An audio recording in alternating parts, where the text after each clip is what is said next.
This is Colin Hadaway from Franklin, Tennessee. He's an 8th grader. He's been playing for how long? 3 years. 3 years.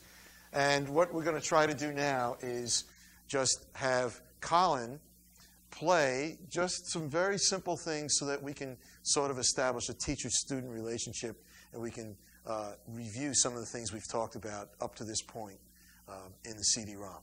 Okay, why don't you just put your right stick out, put it in the center of the head. Notice we've already adjusted the height of the instrument so it works best for him. He's going to play match grip, so we want to be 5 extended fingers below his belly button. Okay, now, right away, he's standing a little bit too close to the instrument. You see where his elbow is? It's a little bit behind him. This creates some tension in here. So what I want you to do is step back just a little bit. Now the elbow, put your arm at your side for a second. See where the elbow is? We want to capitalize on that so that when you get the bead in the center of the head, this elbow is not moved back or forward at all, okay? That establishes the right distance between the player's body and the center of the instrument. Okay, now, as far as the grip goes, you see he's got his thumb below the stick. We want to move this thumb up to here more, okay? This is very good, leaving this part open. You can see the butt of the stick outside. Now, we're going to use the wrist as a hinge. Stay very relaxed in here, okay? And as the stick moves down, pull up with these fingers, okay? Just play some right-hand taps.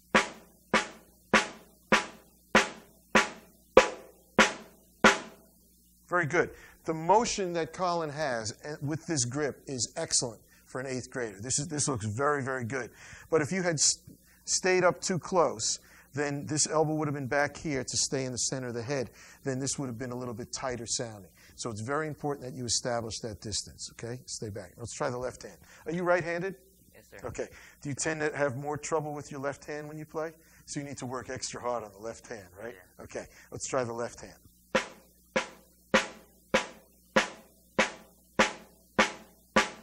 Excellent. Excellent. Good position with the thumb and the index finger. Now, here's one little thing that I find is very common little flaw. The direction of the forearm is here, and then the direction of the wrist kind of goes that way. Can you see that? And when that happens, even though Colin is doing it to a very small degree, but when that happens, you tend to stretch the muscles and tendons and ligaments on this side of your wrist and compress them on this side. The way to make that adjustment is right in the wrist bone and just make the, not with your elbow, just make this adjustment here so that this lines up better. It's a more natural body position, okay? So we want to just square your body, square your shoulders to the drum, okay? Now, keep this lined up. Use this as a hinge and use the fingers underneath. Left hand. That's better. Good. Excellent. Now just play some alternating taps, right, left. Okay.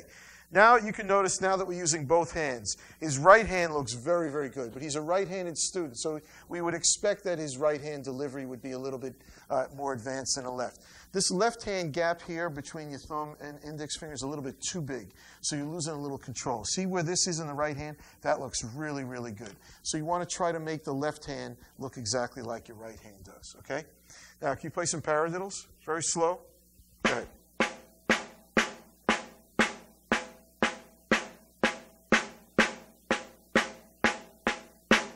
Can you play them a little faster?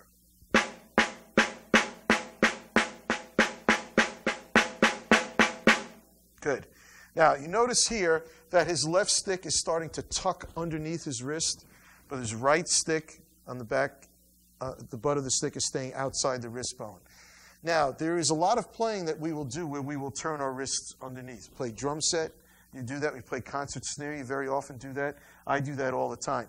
But the important thing is to make sure the left and the right hand are the same so that you're getting the same kind of sound out of the instrument. So let's just turn this over just a little bit. Let's straighten this out and then work up from here. Now, when you play the paradiddles now, there's an accent in a paradiddle. Do you know which beat has the accent?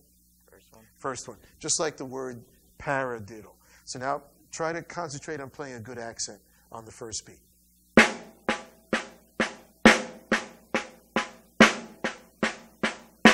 Good. Excellent.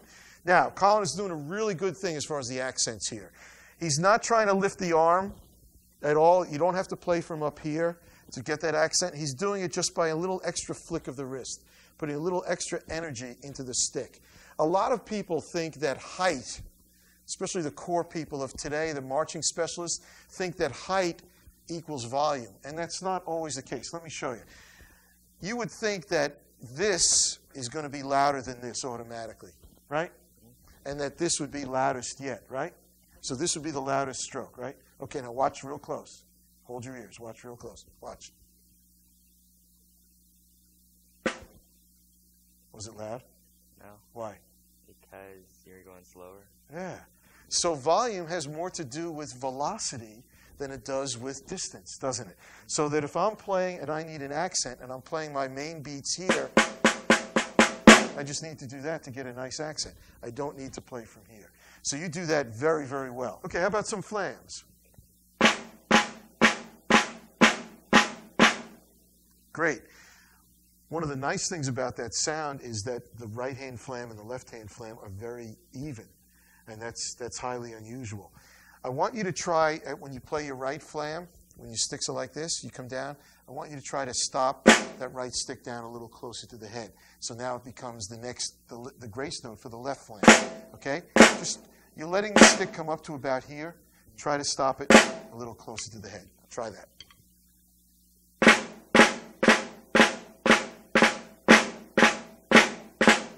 Good. Now, one thing you're doing is your stick is kind of moving out this way. Do you feel that? Yeah. When you do that, see, the bead of the stick travels in an arc to strike the head. If this was a rubber ball and I threw it from here, where would it bounce? Over there. That way. What I want is for that rubber ball to come right back to where it started, right? So you want to be sure that the basis of the stroke is this direction and not this direction. Now you have to pull it all the way back here. Okay? Whereas if you do that, the stick is going to work for you rather than against you. Okay? Try that. That's better. Good. Feel better? Yeah. Good. Let's try a buzz roll, see what happens. Now, they want to play off-center. One thing on a snare drum, especially indoors, concert drum, you must know where the snares are. So I always try to keep the throw-off right in front of the center of my body so I know the snares run from my body straight out. You always want to try to play on top of the snare area, not opposite. Okay? So play off-center.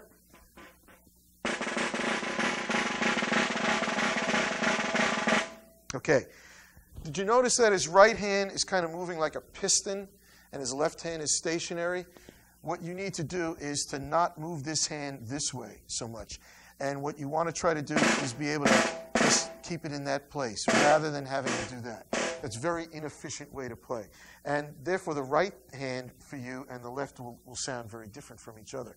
And a good roll is as smooth as ice, right? Just zzz. And in order for you to get that, you're going to have to make the right hand not move so much with the arm, but move wrist and fingers and keep the stick right here. Okay? Think the letter Z. Z. Okay? Play it again. Okay, excellent. Now keep thinking Z. Don't let the strokes open up. Don't get double, brr, brr. Get Z. Okay, try it once more. Excellent. Good job. That about does it, folks. Thanks to Colin here. Good job. Hope to see you again. Right. Thanks, everybody. Enjoy the book. See ya.